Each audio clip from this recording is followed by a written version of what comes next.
All right, you're still watching New Day Live here on TV3, and it's time to get into the chamber. Now, this morning, you're looking at a debate for and against the introduction of genetically modified foods into this country. It has been going on for some time now, and anti-GMO crusaders like the Food Sovereignty Ghana are doing everything possible to stop its introduction. This morning, we take a look at what they could achieve and what laws exist on the application or otherwise of GMO. So GMO is an organism that had its DNA altered or modified in some way through genetic engineering. In most cases, the GMOs have altered with DNA from another organism, be it a bacterium, plant, virus or animal. These organisms are sometimes referred to as transgenic organisms. A gene from a spider that helps the arachnic silk, for example, could be inserted into the DNA of an ordinary goat. Tomatoes have been developed that resist frosts and freezing temperatures with antifreeze genes from a cold water fish. How safe then are GMOs? Most of the times, it depends on whom you ask. A large number of anti-GMO activists who refer to GMO crops as frankenfoods believe GMOs can cause environmental damage and health problems for consumers.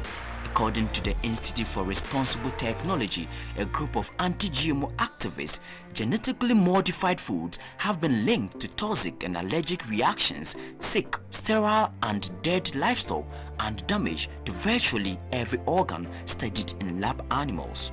Most developed nations do not consider GMOs to be safe. In more than 60 countries around the world, including Australia, Japan, and all of the countries in the European Union, there are significant restrictions or outright bans on the production and sale of GMOs. According to the website for Monsanto, the world's largest manufacturer of GMOs, regulatory agencies in 59 countries have conducted extensive scientific reviews and affirmed the safety of GM crops with 2,497 approvals on 319 different GMO traits in 25 crops. The majority, 1,129 of approvals on GM crops have been on the food safety of the product. Some anti-GM activists and farmers have worked on the legal front. This paid off recently when Philippine Court of Appeals, acting on a petition brought before it by Greenpeace, the NGO Masipak, and several individuals, stopped the field testing of BT eggplant on the grounds that there was no legal framework for its introduction. Currently in Ghana, Food Sovereignty Ghana is suing the Ministry of Food and Agriculture, National Biosafety Committee, the National Biosafety Authority, and the Attorney General for the introduction of GMOs.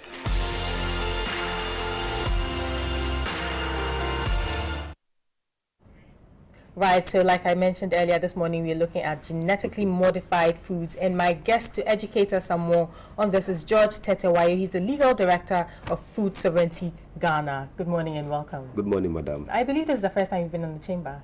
I think I've been here, this is the second time. On the chamber? Yes. Okay. The last time well, we you're talked welcome about again. Thank you very much. Right, so just to get a little bit of a background for people who may not be aware, what exactly is GMO, genetically modified foods, and why are you and your organization so against it?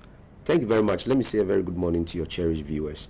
Like the clip that was played, when you see GMO, genetically modified engineering, if you come to our laws, if you see section 44 of the Biosafety Act of Ghana, Act 831, it defines it to mean the transformation of an organism to have infusion of other genes.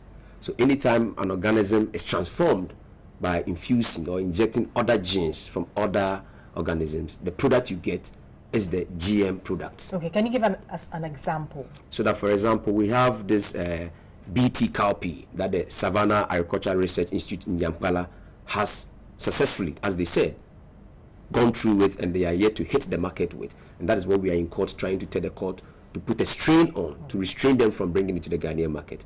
That cowpea that is coming out from Yamkala, it's not the original cowpea we know. Our jokogare, our beans, our red we eat. No.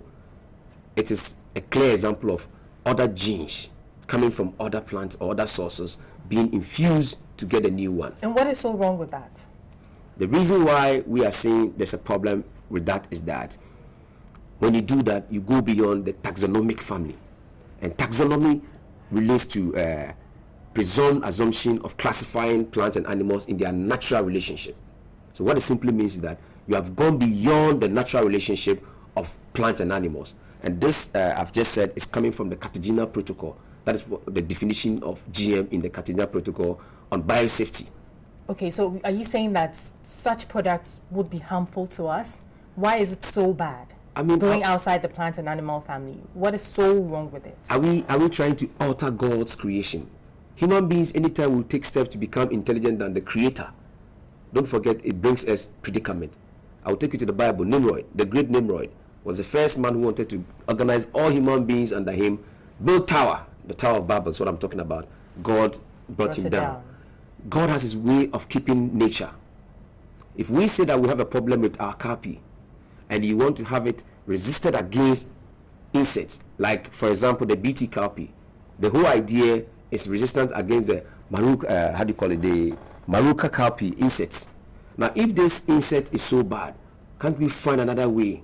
And if you can ask other biologists, ask other persons in the field of agriculture, they tell you that the best way to fight this maruca insect is not the way to go, genetical engineering. Okay, there are also those that would argue that, I mean, this is the age or era of technology, IT, and so on and so forth. I mean, scientists are coming up with new inventions day in and day out. So, I mean, as a developing world, what is so wrong if we go outside of nature or what we are used to try and invent new things, as long as they are not harmful to us? That is the problem. You see the phrase you have used, as long as they are not harmful. That is where the debate is, because scientists themselves have not agreed on whether or not GM is harmful or not. So to be able to answer that question, they will put a break.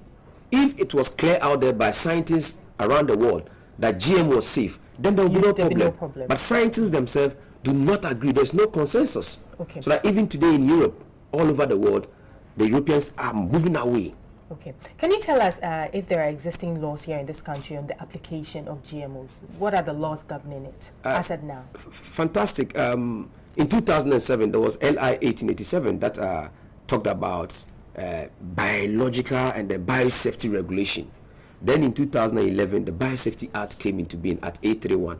So in Ghana, we have put in place laws to regulate GM. What that means is that Ghana is not too much against GM, but then we want to safeguard embracing it to a certain extent. Because we are taking steps to put laws in place. Our problem, full sovereignty, the problem is that these laws are being breached. We're not even following these laws. For example, if you look at the law as it is, it's saying that there should be public awareness. So that this BT cowpea, when it hits Abubloshi market, when it hits the Mokala market, and see how our people sell. They bring that big basket or that big drum and then the product is in it. It's not labeled. If an ordinary citizen go to the market to buy beans or the cowpea, how would that citizen know that this is organic cowpea or this is GM cowpea? There's no So labeling. we should have a right to choose. We should have the option. That's what you're saying. Absolutely. And that's not being done at the moment. They cannot trust it upon. They cannot force the citizens to go the way they want us to go. So if I were to go to the market now, I wouldn't see a label that would differentiate the GMO ones from the natural ones. Please just take a visit. But they will tell you that those products are not in the market.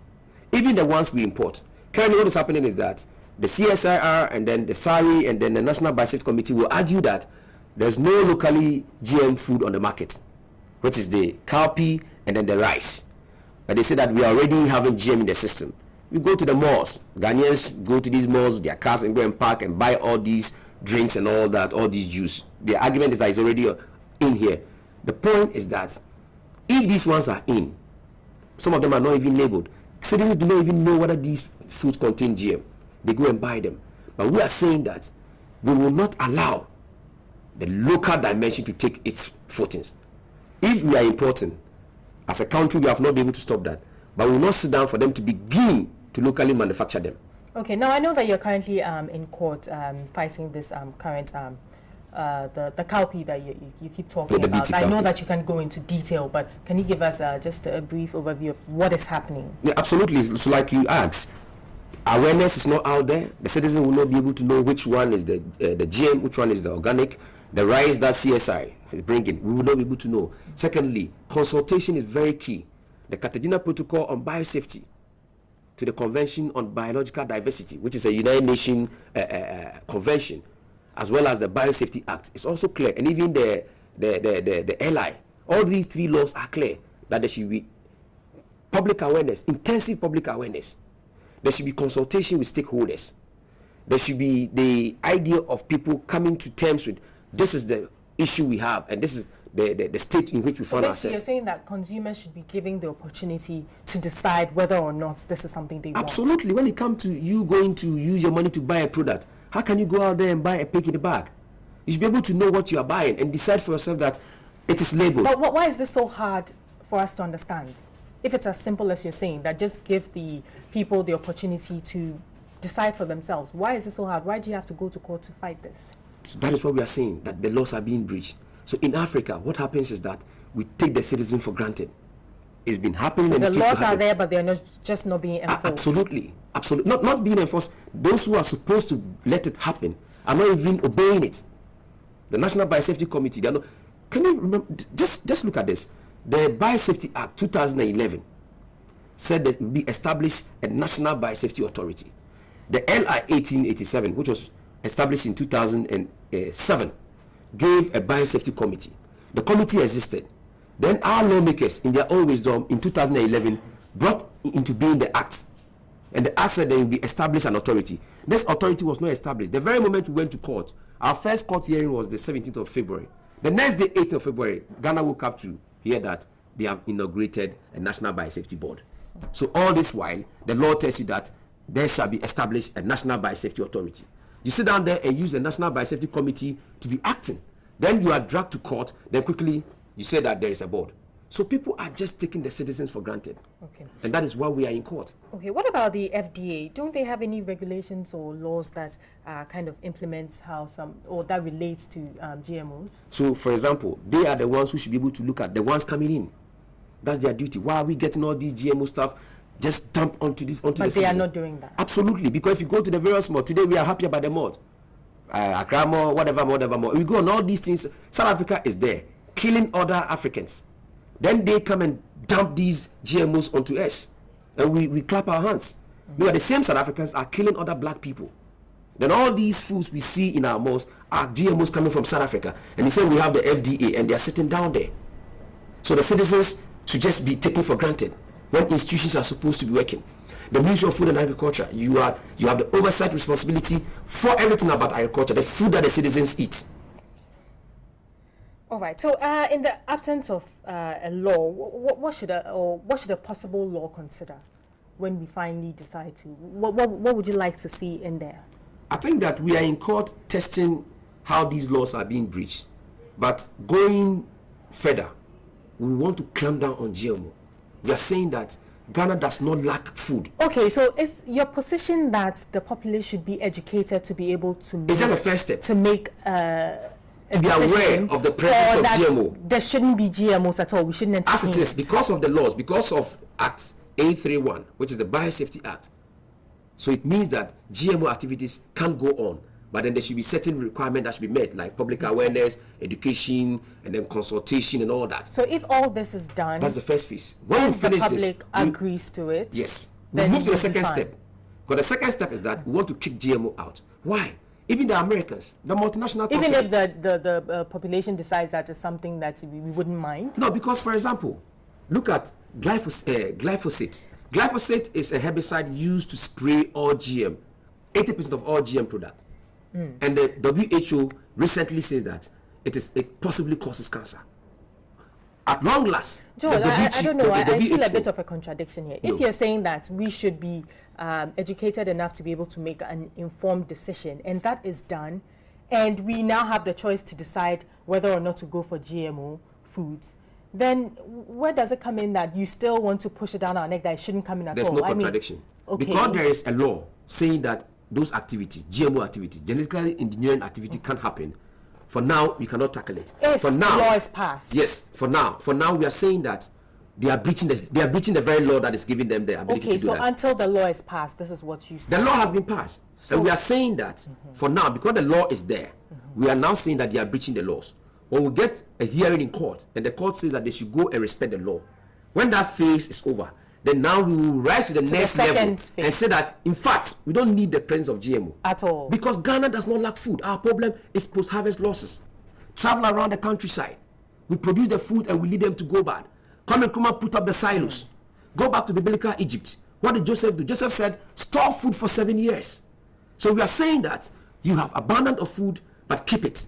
There's a biblical example for you to follow. If Joseph told Egypt to store food, Kwame Nkrumah did same. We build the silos. So we produce the food and we must store the food.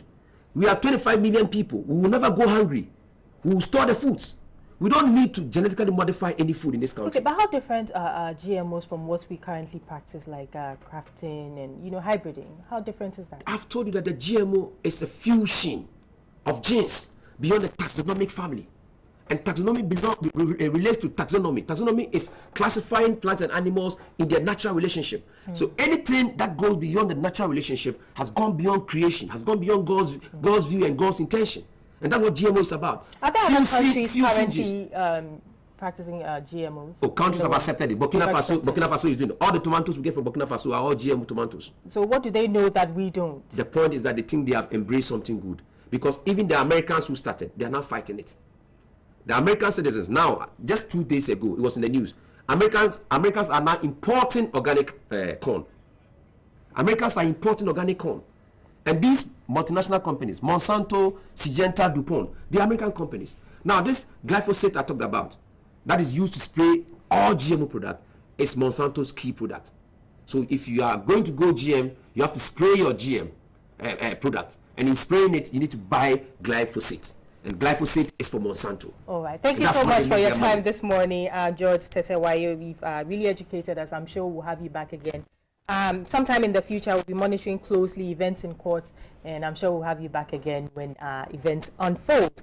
Right, so this has been the Chamber, and we've been talking about genetically modified foods here in Ghana. And right about now, we'll be switching gears and handing over to Kweku Timing in Studio A, who's standing by to bring us all the latest in the world of business this morning.